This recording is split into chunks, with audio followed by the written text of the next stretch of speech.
Boa noite a todos, que a graça, a paz, o amor de Deus esteja com você e com a sua família.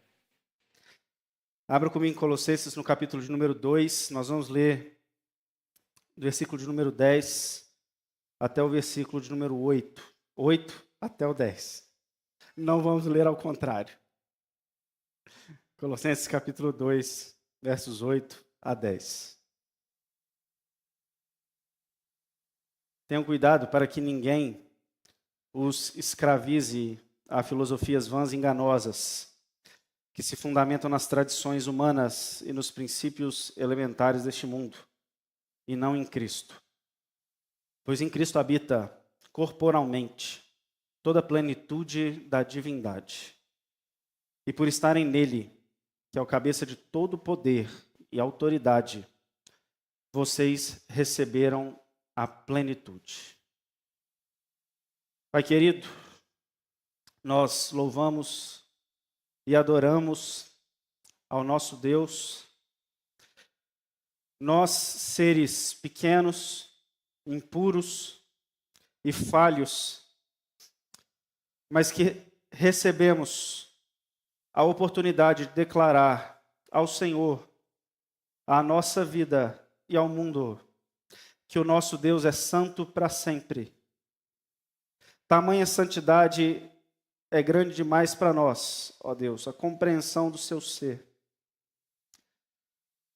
Sua glória tomando as nossas vidas é grande demais para nós. Mas nós louvamos de todo o nosso coração, força, alma e entendimento.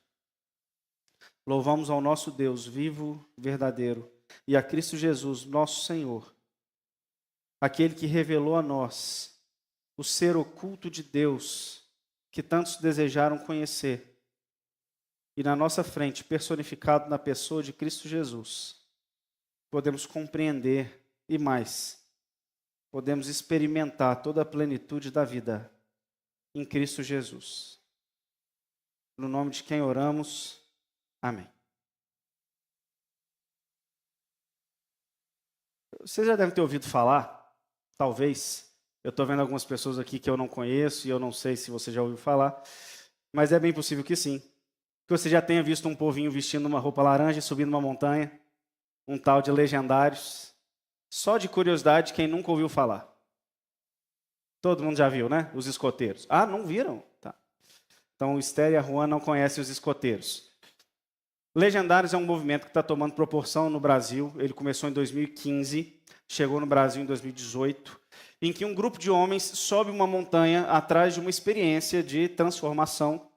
Algo é feito nessa montanha, nós não sabemos o que é, porque eles são orientados a não contar. Então, praticamente ninguém conta o que acontece lá na montanha. Mas o propósito desse movimento é que você se torne a sua melhor versão. Uma pausa para eu falar que isso para mim é algo impossível, mas tudo bem, deixa isso para lá. Você se torne a sua melhor versão, você volte um marido melhor, você volte alguém melhor para a sua família e para a sociedade, você volte um homem completamente transformado. Ou seja, o ideal desse movimento é que você suba de um jeito e volte como um homem de verdade. Por isso que eles usam essa expressão o tempo todo, você se tornar a sua melhor versão. Um ponto positivo, eles voltam bastante envolvidos com a ajuda humanitária. Isso é fato. Não sei se ajudam tanto na igreja, mas os relatos de que eles ajudam na sociedade, em diversas coisas, é real. Então, nem tudo é crítica, e eu nem estou aqui nem para pregar sobre os Legendários, e nem para criticar movimento algum. Não tem esse interesse. Os frutos do que acontecer nos Legendários, nós vamos saber daqui a 10, 20 anos. Né? Se aquele que não traía a esposa vai continuar traindo, se aquele que subiu vai ser uma bênção para a sua família, isso aí você vai descobrir daqui a muitos anos, não é hoje. E não é meu interesse. O meu interesse é que você observe o espírito que move esse movimento. Porque esse espírito dos Legendários é algo que permeia toda a sociedade. O que faz alguém subir nessa montanha, descer, entregar um cheque de R$100 mil para um amigo, isso aconteceu literalmente, Para quem não sabe, foi o Tiago Nigro que fez isso, o primo rico, entregou na mão do Cariani. É Cariani, que é o fortão, não é? Entregou na mão do Cariani um cheque de 100 mil reais e falou o seguinte: esse cheque é seu se você subir e não voltar de lá maravilhado. O que faz alguém fazer isso? A busca de uma experiência transcendental.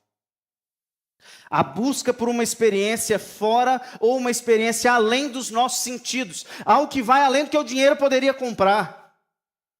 Algo que vai além do que uma simples viagem poderia proporcionar. Isso não era suficiente. Eles precisam de algo que saia do seu corpo e eles encostem não com as mãos físicas, mas que algo dentro deles encoste. A gente chama isso de uma experiência transcendental.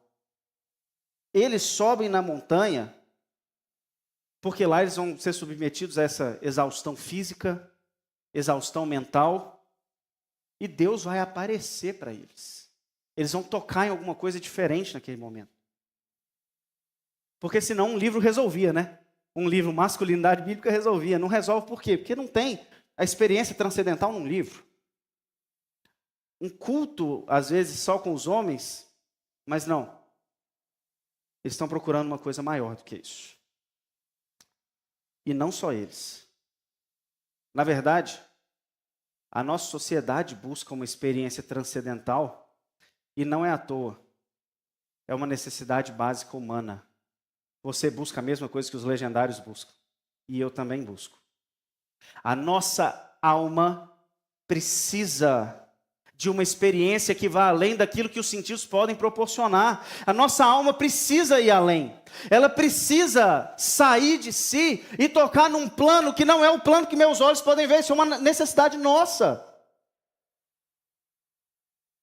É um pouco difícil de eu tentar explicar o que é uma experiência transcendente, embora todo mundo consiga captar o espírito da coisa, mas é quando você sente aquela paz que transborda. Você parece que se lançou nos braços de alguém, agora alguém está te segurando, e você está tão confiante que a paz invadiu o seu ser, você transcendeu naquela paz. Você transcendeu naquela alegria que parece que nunca sentiu e explodiu dentro de você.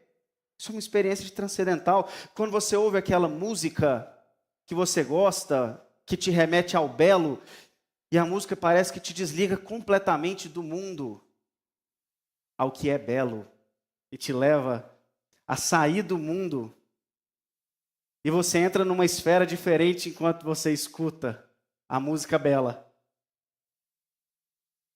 Eles estão falando sobre o cantor belo.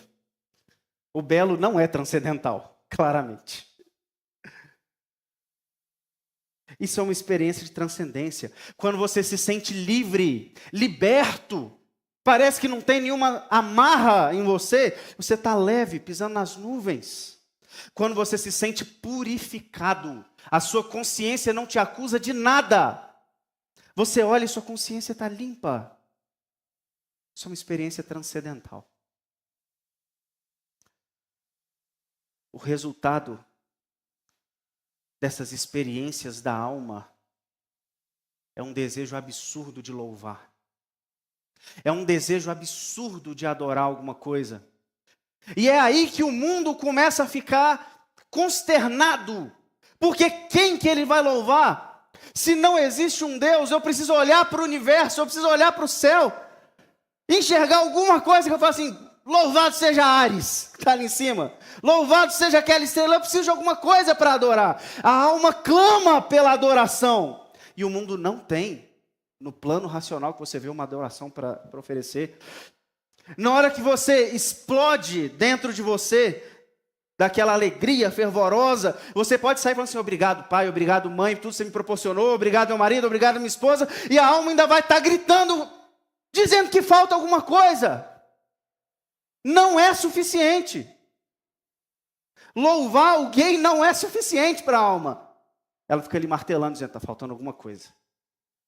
Eu ainda não saí de dentro desse peito aqui, desse coração. Tem alguma coisa faltando. Está faltando transcendência. Porque a alma clama por transcendência. Tem um salmista, Salmo de número 63, nos versos 1 a 5. Escutem o que o salmista diz. Salmo 63, 1 a 5. Ó Deus, Tu és o meu Deus, eu te busco intensamente. Agora escutem. A minha alma tem sede de ti. É a alma clamando pela experiência de tocar no mundo sagrado. A minha alma tem sede de ti. Todo o meu ser anseia por ti, numa terra seca, exausta e sem água. Eu quero contemplar-te no santuário e avistar o poder da tua glória. É o ápice da experiência transcendental. A alma clamando, eu quero esse encontro com algo que eu não consigo ver, com algo que está além. Eu preciso desse Deus. A alma está aqui batendo aqui dentro. Eu preciso disso. A terra é seca, vazia. A terra é sem água, a terra não consegue. Não, Deus, as minhas mãos não tocaram naquilo que a minha alma está pedindo. O vazio ainda vem tomando conta de mim porque a minha alma não chegou lá. Teu amor é melhor do que a vida, por isso os meus lábios te exaltarão. Enquanto eu viver, te bendirei, em teu nome levantarei as minhas mãos. E agora? A minha alma ficará satisfeita como quando tem rico banquete, com lábios jubilosos. A minha boca te louvará. É isso que a alma quer. Louvar. A alma quer colocar para fora a expressão de louvor a um Deus transcendente, de outro plano, fora do mundo. A alma quer sentir essa paz intensa. A alma quer se lançar nos braços de Deus. Ou, para quem não conhece, ela quer cair em alguma coisa e me segura. Eu quero me sentir seguro. A alma tem desejo pelo sagrado. Eclesiastes capítulo 3, verso 11. Também pôs no coração do homem o anseio pela eternidade. Esse é o desejo do sagrado. Deus colocou dentro do homem uma alma. E essa alma precisa se conectar a alguma coisa que os olhos não podem ver. Essa alma precisa transcender. Essa é uma necessidade humana. Mas aí a gente cai num problema. Nossa sociedade fechou as portas para a transcendência. Nossa sociedade fechou as portas para essa experiência. No momento em que ela se tornou altamente secularizada. No momento em que ela colocou aquilo que é sagrado de lado. No momento que ela disse que a fé era algo puramente particular. E você vive sua fé, mas não se intrometa na minha, que eu nem quero ter fé. Nesse momento as portas para essa transcendência foram fechadas. Tem um teólogo e filósofo chamado Francis Schaeffer. Um livrinho de 100 páginas, se chama A Morte da Razão. Se você ler ele 25 vezes, na 26ª você consegue compreender. Eu só compreendi isso que eu vou falar agora. O resto eu não entendi o que ele disse. Mas, logo no início do livro, ele explica sobre a nossa sociedade. E ele fala como a nossa sociedade criou um muro, uma barreira entre o mundo natural e o mundo espiritual, e as almas começaram a bater nesse muro e não conseguem transcender. Porque no passado, mesmo quem não era cristão, todo mundo tinha uma noção de Deus. Mesmo que a pessoa não fosse crente, ela ainda falava assim, glória a Deus, eu consegui esse emprego, né? E a alma tinha aquela gotinha de alívio ainda. Não era a alma totalmente saciada pelo encontro com Jesus, mas existia uma espécie de transcendência de um ser, olha lá, ele está lá no céu, é um Deus que existe, é um Deus que criou. Mesmo que seja um conhecimento pequeno, ele existia. E aí a nossa cultura, ou melhor, aquela cultura, ela caminhava para isso. A arte caminhava para isso. As pessoas viam uma arte bonita, e a arte remetia, assim, ao que é belo, e elas ficavam admiradas, maravilhadas. Você se lembra da estátua de Davi, feita por Michelangelo, em que ele para e fala assim, fala, Davi, de tão conectado a algo fora daquilo que ele estava. As pessoas ouviam Beethoven, entre outras músicas, e falavam assim, meu Deus, eu acho que é isso que toca no céu. Ninguém imagina funk e sertanejo universitário no céu. Mas todo mundo imagina um grande coral de anjos cantando no céu. Por quê? Porque é cultural? Não, porque é belo. Porque é transcendente. É por isso. E a nossa cultura foi deixando tudo que é belo de lado para inserindo coisas que não faz o menor sentido. E ninguém tem mais experiência transcendental nem por meio da cultura. Que arte que você vê hoje e fala assim, meu Deus, isso aqui é tão bonito, parece que eu estou fora de mim. Não existe. Que música que você ouve hoje que te transporta para uma experiência? Não tem, não existe. E quando existe, que Deus que é louvado? Nenhum, ele não existe. As portas da transcendência completamente fechadas. Por isso que está todo mundo cheio de sede. Todo mundo com um vazio intenso dentro do coração e simplesmente ninguém sabe dizer o que é. Ninguém sabe dizer porque que as pessoas estão batendo cabeça, ninguém sabe dizer porque que as pessoas estão meio perdidas. Mas é porque uma necessidade básica do ser humano foi reprimida. A espiritualidade. A necessidade da alma. A necessidade do corpo nunca foi tão atendida. Nunca. As pessoas de séculos passados ou décadas passadas não podiam comprar o que nós podemos comprar hoje. As necessidades corporais foram mais atendidas. As espirituais foram completamente bloqueadas. E aí agora cada um precisa procurar do seu jeito uma forma de transcender. As pessoas precisam agora se juntar e começar a inventar formas para que possam fazer isso. Uma das formas transcendentais, festa, bebida, rodas de amigo, vamos perder o tempo fazendo tudo que você puder imaginar, busca pelos prazeres no máximo que eu puder. O que é isso? Busca de transcendência. Essa sede de prazer tão intensa, nada mais é do que a alma gritando pela transcendência. A pessoa só não sabe disso. O que são esses cultos cheios de coisa miraculosa, cada vez mais esdrúxula? O que é isso? Todo mundo senta. Por que aquelas pessoas estão ali? Porque elas precisam de uma transcendência, elas querem alguma coisa. E quando sai um bobo de casa, sempre sai outro para poder enganar, né? Então, tá tudo certo.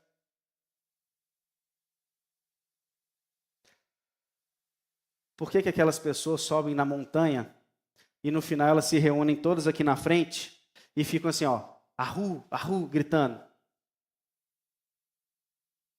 Aquele grito de guerra é o louvor da transcendência que eles querem alcançar.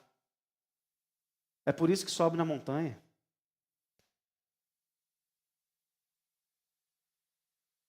Nada, nenhuma invenção humana, nada que os sentidos toquem ou vejam, nada transmite para a alma a experiência sublime da transcendência na presença de Deus. Absolutamente nada. Nada. É isso que o apóstolo Paulo tem para nos contar em Colossenses capítulo 2, 8 a 10. Paulo tem uma resposta para o mundo em busca de transcendência, para a alma em busca de saciar uma sede que ela às vezes nem sabe que tem, não é? A resposta é Jesus. Olha comigo no versículo de número 8. Tenham cuidado para que ninguém os escravize a filosofias vãs e enganosas que se fundamentam nas tradições humanas e nos princípios elementares do mundo e não em Cristo. Veja comigo o que estava acontecendo aqui na igreja dos Colossenses, naquela cidade. Aquela cidade, ela era extremamente tomada por filosofias místicas, que foram se misturando, diversas filosofias místicas. Uma delas começa a tomar proeminência, que inclusive inspira a carta de João, ou a primeira carta de João, que é chamado gnosticismo. Alguns dizem que não, que o gnosticismo vem depois, mas poderia ser só o início. O que seja. Uma experiência mística envolvia, uma esfera mística envolvia aquela cidade ali, e isso entra dentro da igreja, e eles começam a fazer uma salada. Eles pegam a experiência mística que a filosofia e as religiões lá fora, gregas, traziam, eles pegam aquilo que o judaísmo tinha, eles pegam o ascetismo. O que é ascetismo? É quando você coloca regras tão rígidas para ver se você purifica o seu corpo. Sabe, aquelas regras mais rígidas que você puder imaginar. Isso é ascetismo. E aí eles colocam uma dose de cristianismo, inclusive, porque era uma igreja cristã. Surgiu a pior das heresias do Novo Testamento. A heresia da carta de Colossenses é incomparável. Quando você olha a carta aos Coríntios, que todo mundo conhece um pouquinho mais, que fala daquela bagunça, todo mundo falando uns trem estranhos, não se compara. Porque Paulo ainda nem chama aquilo de heresia, ele só corrige, né? Isso aqui é heresia. Uma mistura, assim, muito doida, em que eles começam a adorar anjos, aí eles adoram Jesus, aí eles adoram algum deus místico também, aí eles buscam experiências transcendentais nas coisas, de tudo que tiver, me dá um pouquinho de tudo. Paulo diz, isso aí está sendo fundamentado nas tradições humanas. O que Paulo está dizendo? Vocês estão inventando. Está saindo da cabeça de vocês. Não está fundamentado em Jesus. Não foi o evangelho que eu preguei. Vocês estão inventando moda. Segunda coisa, fundamentada nos princípios elementares do mundo. Paulo está dizendo o seguinte, vocês estão ouvindo o que vocês estão fazendo? Princípios elementares do mundo diz respeito ao poder dos astros de governar a nossa vida. Signo, astrologia. Paulo está olhando e falando o seguinte, vocês estão de brincadeira com a minha cara. Que agora vocês viraram de peixes e de ares. Não é possível que vocês estão fazendo isso, Colossenses. Não é possível que vocês precisam olhar para as estrelas para tentar entender o que está acontecendo. E não só isso. Aquele grupo que entrou dentro da igreja dizia o seguinte, nós temos uma chave para libertar vocês do poder dos astros. E eles falavam assim, e essa chave é Jesus, mas nem existe poder dos astros. Mas aí Jesus começa a virar um amuleto para eles, uma moeda de qualquer coisa, que seja, que você imaginar. Paulo está olhando para o seguinte, vocês estão percebendo o que vocês estão fazendo? Doideira que vocês estão fazendo? Princípios elementares do mundo. Colossenses, isso não faz o menor sentido. Qual que é o resultado disso, segundo Paulo? Escravidão. As pessoas que se renderam a essa mística foram enganadas e se tornaram escravas. Porque começaram a acreditar que os seus problemas estavam sendo resolvidos. Olha só, não tem os astros que estão influenciando por causa de Marte, eu não estou conseguindo prosperar, mas agora Jesus bloqueou Marte, resolveu o meu problema. Eu não precisava de alguma coisa para louvar, agora nós temos os anjos. Os anjos estão aparecendo para nós e nós estamos nos derramando em louvor. Resolvi o meu problema? Não resolveu o problema? A alma que um dia havia tocado em Cristo por meio do Evangelho, agora estava se contentando com porcaria. Aqueles que estavam chegando não estavam conhecendo a verdadeira transcendência em Cristo, o verdadeiro toque na alma de Jesus, o verdadeiro louvor ao único e verdadeiro Deus, Cristo Jesus, não estavam conhecendo isso. Paulo está dizendo, está todo mundo preso.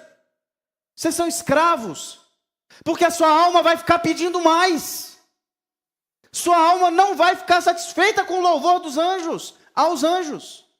Sua alma não vai ficar satisfeita com você saber que Marte foi bloqueado por Jesus. Sua alma não vai ficar satisfeita pela sua consciência aplacada no momento que você, dessa forma ascética, você simplesmente restringiu tudo que tem no seu corpo. Não, sua alma não vai ficar saciada com isso. Você vai continuar buscando, e buscando, e buscando, e buscando, e buscando. E simplesmente você é um escravo.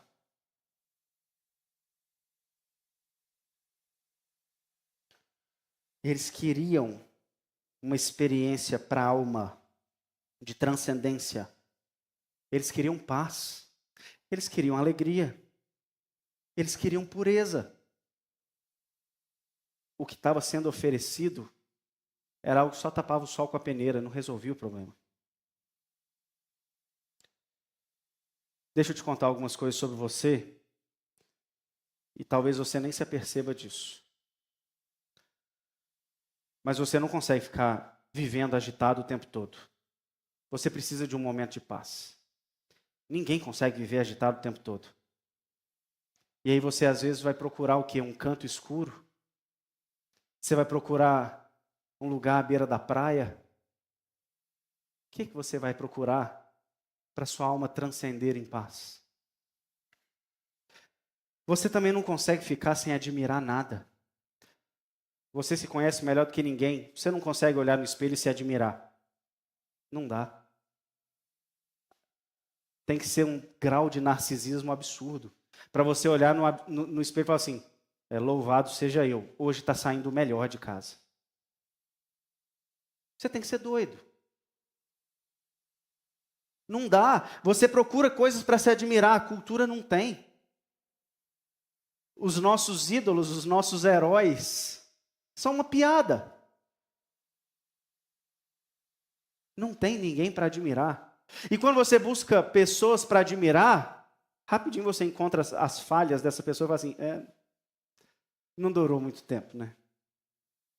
Nós não temos o que admirar, mas você precisa disso. Você precisa ficar maravilhado com alguma coisa. E toda vez que você procurar, você vai falhar miseravelmente. Você também não consegue viver sem extravasar algo que parece que está aqui dentro. Ninguém consegue viver introspectivo. Uma hora você precisa louvar alguma coisa. É a necessidade da alma. Você também não consegue se sentir impuro o tempo todo, a não ser que você seja um psicopata.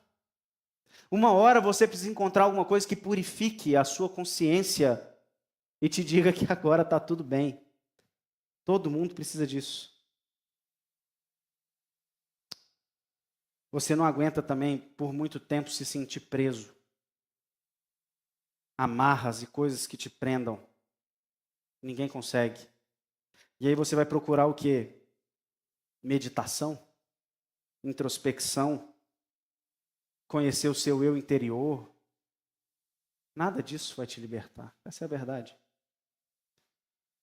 Mas é uma necessidade da minha alma, tudo isso. E tudo isso é uma necessidade da sua alma. A transcendência, ela está aqui. E o mundo quer oferecer um punhado de coisa para resolver o meu problema e o seu problema. Uma das coisas que o mundo resolve é dizer o seguinte, tudo bobeira, não existe alma, deixa esse trem para lá. Tudo bem, você vai morrer sufocado dentro de você mesmo. Ou se não, deixa eu te oferecer coisas do mundo, coisas que você pode tocar, que seja. As pessoas estão presas e enganadas nas religiões, nas filosofias, na busca por prazer. A alma ainda tem sede. A alma ainda tem sede. Versículo 9, Paulo dá uma resposta definitiva para isso. Pois em Cristo habita corporalmente toda a plenitude da divindade. Olha só o que Paulo fala. Existe uma pessoa que une as duas coisas, aquilo que os nossos olhos podem ver, aquilo que a nossa mão pode tocar, aquilo que o nosso ouvido pode ver. Mas dentro dele, toda a plenitude do mundo espiritual se manifesta, de forma que o céu e a terra agora se encostam em uma só pessoa. E quando você encosta nessa pessoa, a sua alma encosta no céu. A sua alma aqui na terra encosta num Deus que está lá no céu, em uma só pessoa, Cristo Jesus. Ele está dizendo tudo o que você pode imaginar acerca de Deus, tudo que você pode dizer acerca de Deus, está em uma pessoa, Jesus. Se você olhar para Jesus, você vai ver Deus, porque Ele é o próprio Deus. Nele, corporalmente, como diria João, naquilo que os nossos olhos viram, nossos ouvidos ouviram, aquilo que as nossas mãos tocaram, é disso que nós estamos falando. Ele era o próprio Deus e nele habita a plenitude de toda a divindade. Uma só pessoa. O céu aberto em uma pessoa, Jesus. Essa é a verdadeira resposta. Só Jesus vai entregar para a alma a fonte que ela precisa para dizer, eu não tenho mais sede. Aquele desejo de explodir aqui dentro acabou. Porque agora quando eu preciso extravasar, eu falo assim, glória ao meu Jesus que morreu na cruz por mim. Glória ao meu Jesus, o único e verdadeiro Deus. A minha alma se sente aliviada por completo. Na hora que eu digo que eu preciso de paz, a minha alma se sente aliviada por completo. Só na pessoa de Jesus. Por isso que se você quer se encontrar com Deus, você precisa se encontrar com Jesus. Você precisa olhar para Jesus. Porque Deus é a resposta para tudo que nós falamos para os anseios da alma. E Deus é essa pessoa chamada Jesus. E aí eu te pergunto, por quê que Deus é a resposta para a alma e todas as outras coisas não são?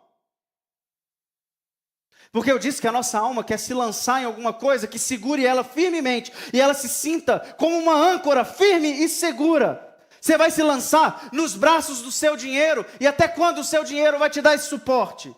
Na hora que o seu filho adoecer e você não puder pagar tratamento, não houver tratamento que salve o seu filho, sua alma não vai estar segura.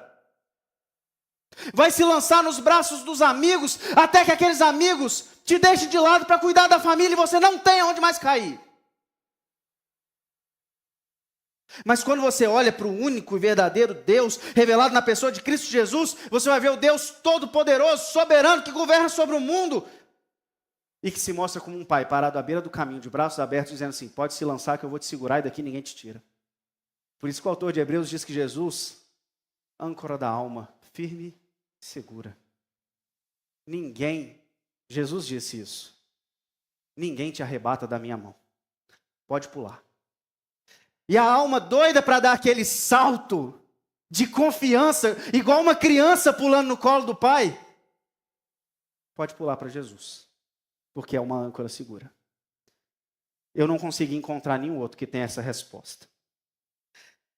Eu disse que a alma quer sentir amor. Se você conseguir me mostrar um amor maior que o amor de Jesus, eu desisto. Porque não existe. Nem o amor do meu pai e da minha mãe é maior do que o amor de Jesus, porque meu pai e a minha mãe são obrigados a me amar. Eu sou filho. Eles não me escolheram, eu nasci. Jesus foi o único que olhou para mim no lamaçal de pecado e disse, eu quero amar. Esse aí, do jeito que ele está. Eu vou deixar o esplendor da minha glória, eu vou sair do trono, eu vou morrer, eu vou sofrer. E eu vou resgatar. Esse aí, ó, que está pulado no lamaçal. Ele escolheu. Esse é o maior amor. Me mostra um amor maior do que esse. Simplesmente não existe. E a alma, quando se encontra com esse amor, como que não transcende? Como que não toca o céu ao olhar para a cruz e ver o Rei do Universo pregado por causa dela? Minha alma olhando para a cruz e vendo simplesmente o Rei do Universo pregado, dizendo o seguinte, olha, por você que eu estou aqui, hein? Como que a alma não transcende com esse amor? Me diz, como que ela não transcende? Como que a alma não fica admirada e perplexa diante da grandeza e da beleza de Deus? Não tem jeito. O que é mais belo e mais poderoso que Deus? Simplesmente não existe. Simplesmente nada. O que você vai encontrar para admirar a ponto de sua alma entrar em êxtase que não o ser de Deus revelado na pessoa de Cristo Jesus? O que? Me fala uma coisa, uma característica de Jesus que não é admirável. Uma que você fala assim, essa aqui eu faria diferente. Uma, não existe nenhuma.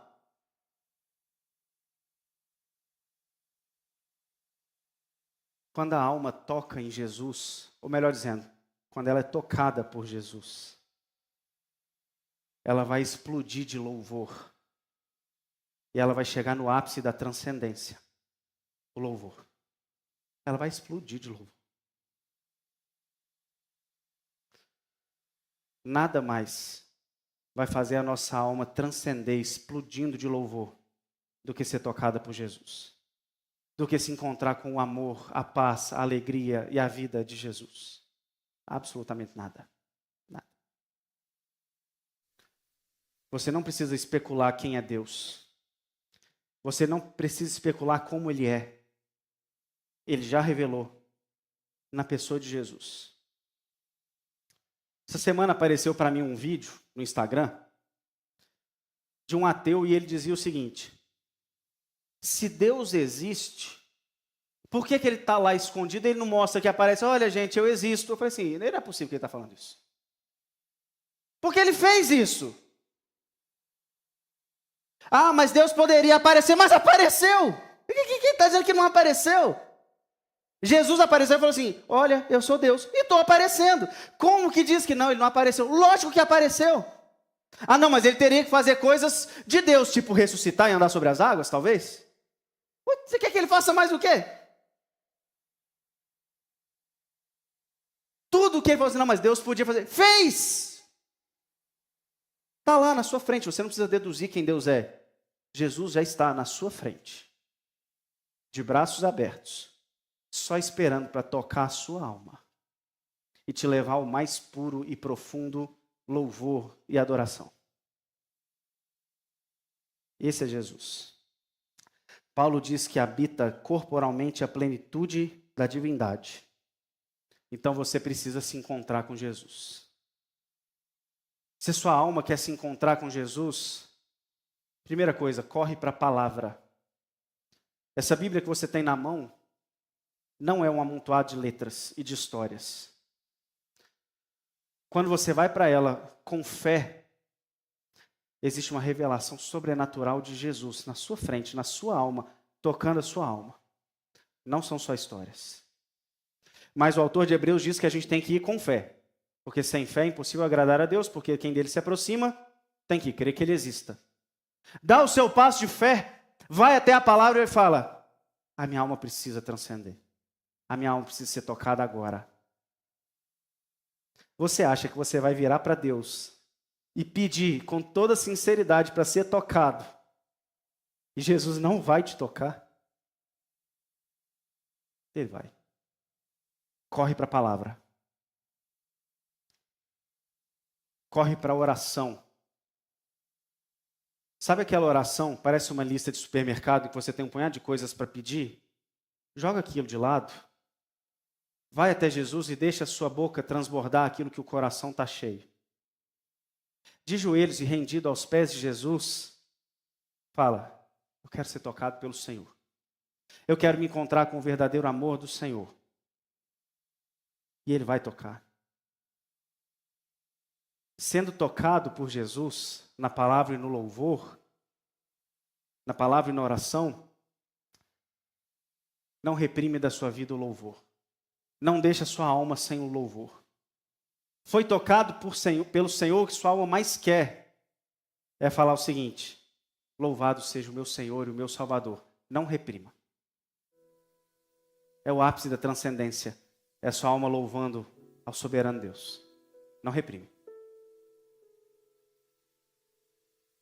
E se você quer encontrar Jesus, não existe outro lugar em que Ele se revele mais do que no seu corpo, no meio do seu povo. Não foge do povo de Deus, não. Porque é aqui que Jesus está revelando as suas maravilhas. Pode ter certeza disso. Paulo tem uma quase promessa no versículo 10, em que ele diz assim, e por estarem nele, que é o cabeça de todo poder e autoridade, vocês receberam a plenitude. É só uma conclusão. Se você entendeu que em Cristo habita corporalmente a plenitude de Deus, você foi tocado por Jesus, Paulo diz, a plenitude da vida vai invadir você. Em outro tempo, Jesus disse, vai fluir de dentro de você águas vivas e não vai parar nunca. E ele se referia ao Espírito Santo que agora habita em nós.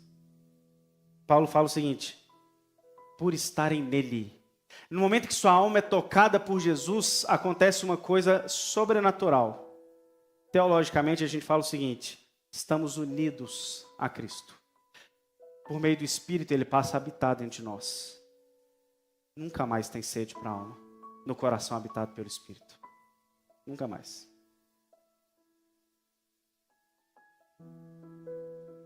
Se você clamar a Cristo Jesus, pedindo para que a alma seja tocada, pode aguardar o poder do Espírito vindo sobre você. A necessidade de transcendência sendo de uma vez por todas saciada pelo nosso Senhor.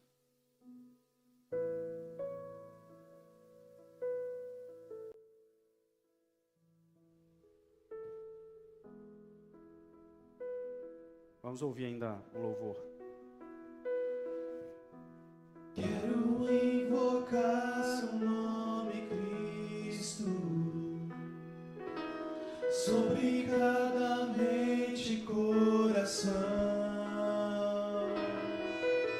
Sei que existe paz em tua presença, amo Cristo.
Nós glorificamos o teu santo nome, exaltamos ao Senhor.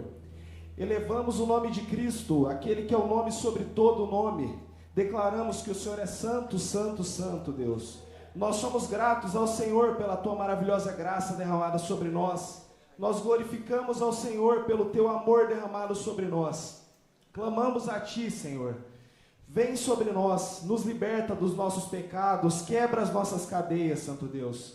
Que possamos olhar para Cristo morto na cruz e enxergar ali a vida, Pai. Que no sangue de Jesus vertido sobre nós, nós possamos reconhecer e enxergar o perdão que é derramado sobre nós através desse sangue, Santo Deus. Que possamos entoar a ti todo louvor, que possamos glorificar ao Senhor pela tua maravilha, pela tua majestade. O Senhor é um Deus glorioso. Louvamos a ti no nome de Cristo.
Jesus. Santo, santo, santo é o Senhor, ó Deus. Glória ao Senhor.